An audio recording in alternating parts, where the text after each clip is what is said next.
2024 کے الیکشنز کے لیے ووٹ بینک اپنا تیار کرنا ہے، جو کہ بیسکلی ہندو ووٹ بینک ہے۔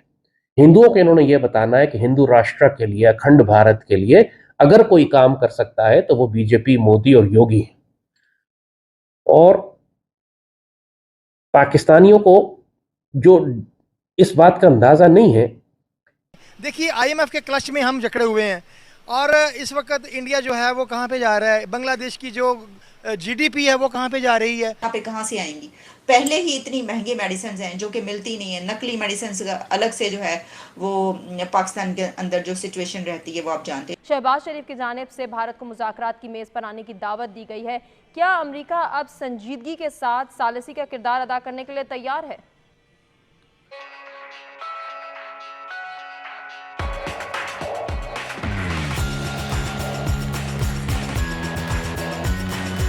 ایک ایشو ہے وہ یہ کہ یہ پاکستان کے خلاف اگر کوئی بڑی جنگی کارروائی کر کے کوئی فتح حاصل کر لیتے ہیں، کوئی پاکستان کو بھاری نقصان پہنچا دیتے ہیں، تو یہ اگلا الیکشن پھر جیت سکے گا۔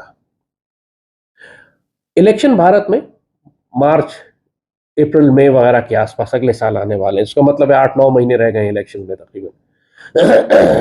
اور ان 8-9 مہینوں میں ان سے پہلے بھارت کو لازمی پاکستان کے خلاف کوئی بڑی جنگی کارروائی کرنی ہے۔ اور جنگ کا سیزن ہمیشہ پاکستان انڈیا میں عام طور پہ مانسون کے بعد شروع ہو جاتا ہے۔ دسمبر آپ نے دیکھا 65 میں بھی سپٹمبر میں جنگ شروع ہوئی تھی، مشرقی پاکستان میں بھی نومبر میں جنگ شروع ہوئی تھی۔ سو اگر اس لحاظ سے ہم دیکھیں تو ابھی ہم اگست شروع ہو رہا ہے، اگست برسات، چونکہ ابھی ایسٹ پنجاب میں بھارت کے بہت بڑا سیلاب آیا، تقریباً پورا سکھوں کا علاقہ ایسٹ پنجاب انہوں نے ڈبو دیا تھا، تو وہاں پہ تمام زمین ابھی گیلی ہے، سیلاب کا پانی کھڑا ہوا ہے، ٹینکوں کے چلنے کے لیے ذرا مشکل ہے، تو اسے 1-1.5 مہینہ لگے گا اس زمین کو سوکھنے میں۔ اسی لیے سپٹمبر میں ہمیشہ سے 6 ستمبر میں انڈیا نے حملہ کیا تھا ہم پر۔ تو سپٹمبر سے لے کر سپٹمبر، اکتوبر، نومبر، دسمبر، یہ 4 مہینے پاکستان کو بہت محتاط رہنا پڑے گا۔ نریندر مودی کی مجبوری ہے یہ کہ پاکستان کے ساتھ کوئی سیریس جنگ کرے۔ اور آپ دشمن کی نیت کو دیکھتے ہیں، نیت کا اظہار تو وہ بار بار کر رہے ہیں۔ ابھی راجناتھ نے کہا کہ ہم نے لائن آف کنٹرول کراس کیا تھا، دوبارہ کریں گے، اور یہ 10 دفعہ یہ لوگ سارے کہہ چکے، اور چھوٹے لوگ نہیں کہہ چکے، ڈیفنس منسٹر تو نریندر مودی تو آرمی چیف، وہ سب ایک ہی بات دہرا رہے ہیں۔ اور صرف بات انٹینٹ کی نہیں ہے، ان کی کیپیسٹی کیا ہے۔ انہوں نے لاکھوں کی تعداد میں اپنی فوج پاکستان کی سرحدوں کے ساتھ ڈپلوائے کی ہوئی ہے، اسلحہ ڈمپ کیا ہوا ہے، تمام فائٹر ایئر کرافٹ کو فارورڈ ایئر بیسز پر لا کر رکھے ہوئے ہیں انہوں نے۔ پہلی مرتبہ پاکستان کی تاریخ میں ہمارے 75 سال میں انہوں نے اسکردو کے سامنے ایئر بورن بریگیڈ اور ڈویژنز لا کے رکھے ہیں، ٹینک وہاں لا کے لگائیں۔ ارے یہ سب کچھ چائنا کے خلاف تو نہیں کر رہے، کوئی بالکل ہی کوئی اندھا گونگا بہرا ہوگا جس کو یہ نظر نہیں آ رہا کہ یہ بھارت کس لیے کر رہا ہے۔ ابھی انہوں نے تھیٹر کمانڈز بنائی ہیں جس کا مقصد ہے کہ بڑی بڑی انڈیپینڈنٹ جنگیں یہ پاکستان کے مختلف علاقوں میں لڑیں گے، یعنی ایک ساؤتھ میں تھیٹر کمانڈ ہے جو سمندر اور سندھ کا علاقہ کور کرے گی، ایک سینٹرل ہے، ایک ناردرن تھیٹر کمانڈ۔ یہ سب کچھ جو کہ ڈپلوائے کر رہے ہیں، جو کمانڈز بنائی جا رہی ہیں، پوری دنیا کے ساتھ ملٹری ایکسرسائز کر رہے ہیں، $100 ارب کا کنونشنل اسلحہ انہوں نے خریدا ہے۔ وہ کس لیے خریدا ہے؟ آج پاکستان میں لوگ بات کرتے ہیں کہ یہ دونوں نیوکلیر طاقتیں ہیں، جنگ ہو ہی نہیں سکتی، انڈیا کیوں لڑے گا ہم سے۔ ہندو بنیا تو کنجوس ہوتا ہے، وہ تو $1 بغیر کسی وجہ کے خرچ نہیں کرتا، تو $100 ارب کا روایتی اسلحہ اس نے کیوں خریدا ہے؟ اس نے کوئی ایٹمی ہتھیار تو نہیں خریدے، اس نے تو روایتی اسلحہ خریدا ہے $100 ارب کا پچھلے 2 سالوں میں۔ اور مقصد اس کا ظاہر ہے کہ ان کو استعمال کرنا ہے، اس کو پتا ہے کہ آئندہ آنے والی جنگ روایتی ہوگی، وہ اس کو اس طرح ڈپلوائے کرے گا پاکستان کے خلاف کہ پاکستان کے پاس جواز نہیں ہو ایٹمی ہتھیار استعمال کرنے کا۔ یا وہ جنگ کشمیر میں محدود رکھے گا، جہاں پہ محدود جنگ ہوگی جس کے نتیجے میں گلگت بلتستان کا علاقہ اللہ نہ کرے ہمارے ہاتھ سے نکل جائے، پاکستان کے پاس پھر بھی ایٹمی ہتھیار استعمال کرنے کا جواز نہیں بنے گا۔ یا بھارت پاکستان کے اندر اتنی تیزی سے داخل ہو، جیسے اس نے اولڈ اسٹار ڈاکٹرائن بنائی تھی، اس کے بعد انٹیگریٹڈ بیٹل گروپس بنائے تھے، اس کے بعد اب تھیٹر کمانڈز بنائی ہیں۔ مقصد یہ ہے کہ اتنی تیزی سے پاکستان میں داخل ہو کہ پاکستان اپنے ہی شہروں میں پھر ایٹمی ہتھیار استعمال نہ کر سکے۔ کشمیر میں جو کچھ بھارت نے پچھلے 2.5-3 سال میں کیا ہے، 2019 کے بعد 3 سال میں اس کے بعد سے پورے کشمیر کی ڈیموگرافی تو چینج کی ہی، وہاں اسرائیلیوں کو لا کر آباد تو کیا ہی، وہاں پہ ہندوؤں کو آباد کر ہی رہے ہیں، جا کے کشمیریوں کو اقلیت میں تبدیل کر ہی رہے ہیں۔ مگر جو سب سے تکلیف دہ بات یہ ہوئی ہے کہ ایوریج ہر روز 10 کشمیری بچیاں اغوا کی جاتی ہیں وہاں سے. 10,000 کشمیری بچیاں پچھلے 3 سال میں اغوا ہوئی ہیں اور غائب ہو گئی. کسی کو پتہ ہی نہیں چلا وہ کہاں گئی. کشمیریوں پر اتنی سختی کی ہوئی ہے انہوں نے, اتنا کرفیو لگایا ہوا ہے, کوئی آواز اٹھائے اس کو قتل کر دیتے ہیں, اس کے گھر سے لے جاتے ہیں, اس کے بچے اٹھا لیتے ہیں, عورتیں لے جاتے ہیں. کوئی بول نہیں سک رہا ہے کشمیر کے اندر. خود انڈین پارلیمنٹ میں یہ فگر انہوں نے دیے ہیں کہ 10,000 مسلمان کشمیری بچیاں پچھلے 3 سال میں کشمیر سے اٹھا لی گئی, غائب ہو گئی. انا للہ و انا الیہ راجعون. تو کشمیری مسلمانوں کے پاس بھی اب کیا راستہ رہ گیا ہے؟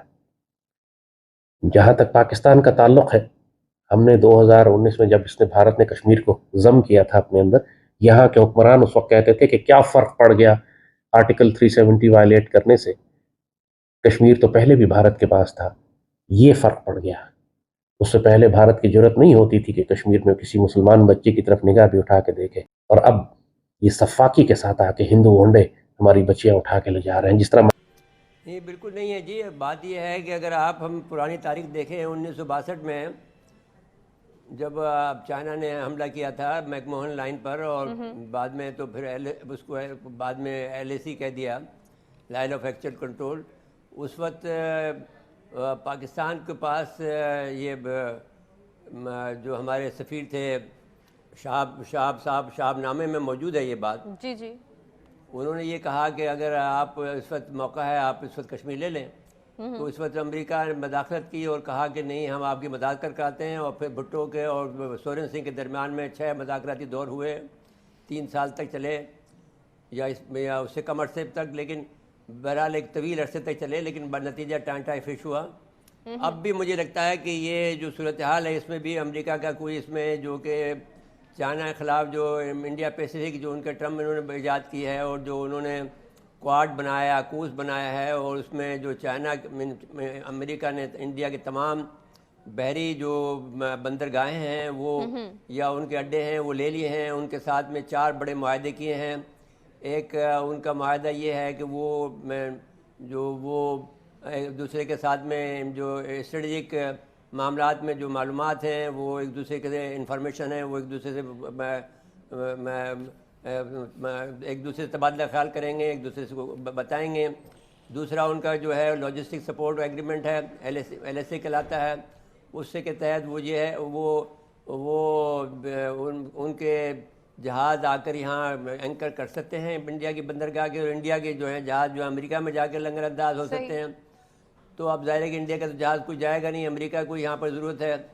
تیسری بات جو ہے, تیسرا جو بڑا معاہدہ ہے وہ کمیونیکیشن کا معاہدہ ہے کہ جو کمیونیکیشن ہوگی وہ ایک دوسرے کے ساتھ ہم کریں گے. اور پھر اس کے بعد میں جو ایک آپ جو لیٹسٹ جو معاہدہ ہوا ہے 5واں 4تھا بھی میں بتاتا ہوں, وہ ابھی اسپیس میں معاہدہ ہوا ہے صحیح کہ 22 جون کو کہ وہ اسپیس کے اندر ایک دوسرے کے ساتھ میں تعاون کریں گے, انفارمیشن دیں گے ایک دوسرے کو. اور جو ٹریڈ ہوگی وہ اس کے اندر بھی ان کا جو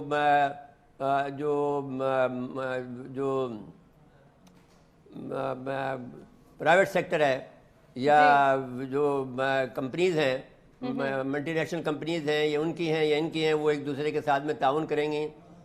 ٹھیک ہو گیا مرزا صاحب, ہم اسی کو کنٹینیو کرنا چاہ رہے ہیں کہ انڈیا جو ہے انڈیا کو قریب اس نے اپنے پھندے میں پھانس لیا ہے. اب ضرورت یہ ہے کہ وہ یہ چاہتے ہیں کہ وہ 2 فرنٹ وار لڑنے کی بجائے 1 فرنٹ وار لڑنا چاہتے ہیں, اور وہ چائنا کے ساتھ میں, اور وہ پاکستان کو خاموش کرنا چاہتے ہیں. تو اس قسم کی باتیں اس لیے شروع کی گئی ہیں تاکہ پاکستان کو ایک سائڈ میں کر دیا جائے, اور وہ امریکہ اور چائنا اور کے ساتھ میں جو پریشر بلڈ کر رہے ہیں, ایک طرف اسٹیٹ آف تائیوان میں, دوسری طرف جو میں نے ساؤتھ چائنا سی میں